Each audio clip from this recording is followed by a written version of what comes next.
मत कर प्यार का ढोंग मुझसे और नहीं चाहिए मुझे तेरी ममता, और यह झूठ की हमदर्दी मत जताया कर मुझसे। अगर सच में तेरे दिल में इतनी ममता थी मेरे लिए तो क्यों कि तूने दूसरी शादी चाचा के साथ मेरे पिता के मरने के बाद।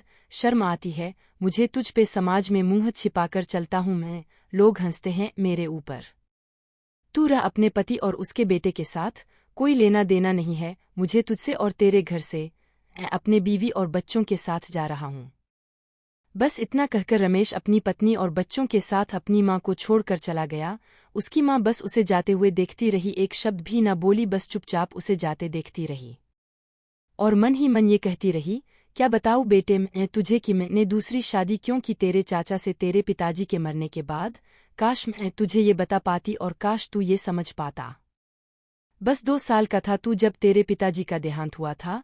वो तो चले गए इस दुनिया से और अपने पीछे तुझे छोड़ गए मेरी हाथों में। न जमीन, न कोई जायदाद, न धन दौलत, कुछ भी तो नहीं था। हाँ बस था तो एक कच्ची मिट्टी का ये घर जिसकी छतें बारिश में टपकती थी। कहाँ जाती मैं, क्या करती मैं उस हालात में। कोई तो अपना नहीं था मेरा, बस तू ही तो था जिसे मैं अपना कह सकती थी।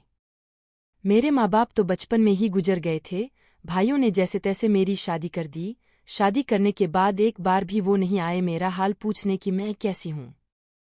काश के मैं तुझे बता पाती जिस समाज की तू बात कर रहा है, जिस समाज से तू मुंह छुपा के गुजरता है, जिस समाज के सामने तेरा सर शर्म से झुक जाता है। उसी समाज के लोग उस वक्त मेरे घर पे बाज जैसी नजर रखा करते थे। मुझे देखने वाली हर मर्द की नजर में हवस हुआ करती थी।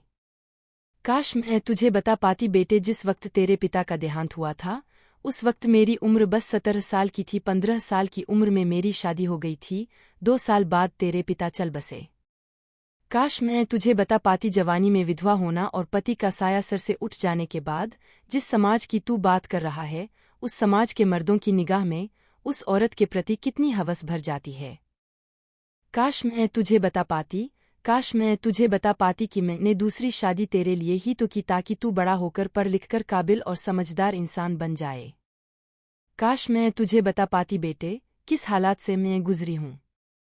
काश मैं तुझे बता पाती उस वक्त जब तू दूध के लिए भूख से तड़प रहा था और घर में एक अन्न का दाना नहीं था। काश मैंने तेरी अच्छे भविष्य के बारे में नहीं सोचा होता, तुझे काबिल और समझदार इंसान बनाने के बारे में नहीं सोचा होता तो आज इस कदर तू मुझसे ये सवाल ना पूछता। आज ये सवाल तू इसलिए पूछ रहा है क्योंकि तू ये सवाल पूछने के काबिल जो हो गया है। काश ये सवाल तुमने उस वक्त पूछा होता जब बस 2 साल का था, जब भूख लगने पर दूध के लिए रोता था। काश उस वक्त तूने यह सवाल पूछा होता जब तू काबिल नहीं था।